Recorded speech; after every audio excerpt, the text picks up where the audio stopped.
Assalamualaikum warahmatullahi wabarakatuh. Kami, Ken, Nera, Raisya, Zia, dan juga Alika akan memberitahu bagaimana cara kerja penangkal petir.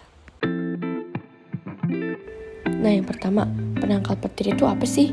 Jadi, penangkal petir adalah rangkaian jalur yang difungsikan sebagai jalan bagi petir menuju ke permukaan bumi tanpa merusak benda-benda yang dilewatinya.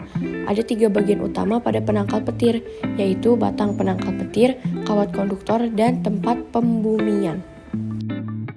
Bagian-bagian yang ada di penangkal petir. Nah, bagian yang pertama yaitu batang. Batang penangkal petir berupa batang tembaga yang ujungnya runcing. Dibuat runcing karena muatan listrik mempunyai sifat mudah berkumpul dan lepas pada ujung logam yang runcing. Bagian yang kedua yaitu kawat. Kawat konduktor terbuat dari jalinan kawat tembaga. Diameter jalinan kabel konduktor sekitar 1 cm hingga 2 cm. Lalu bagian yang terakhir yaitu grounding atau tempat pembumian yang berfungsi mengalirkan muatan listrik dari kabel konduktor ke batang pembumian atau ground rod yang tertanam di dalam tanah. Lalu bagian cara kerja.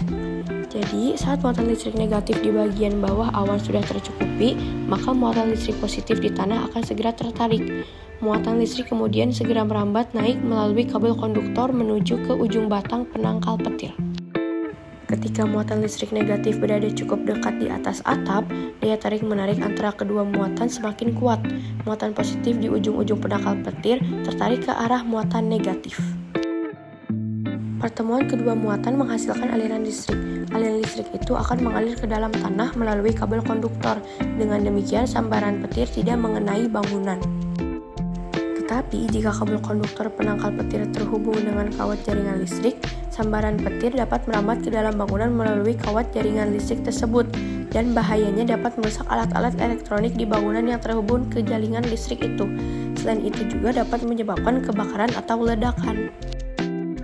Untuk mencegah kerusakan akibat jaringan listrik tersambar petir, biasanya di dalam bangunan dipasangi alat yang disebut penstabil arus listrik atau surge arrestor. Sekian penjelasan yang dapat kami berlima berikan. Semoga ilmu yang disampaikan tadi bermanfaat untuk kita semua. Wassalamualaikum warahmatullahi wabarakatuh.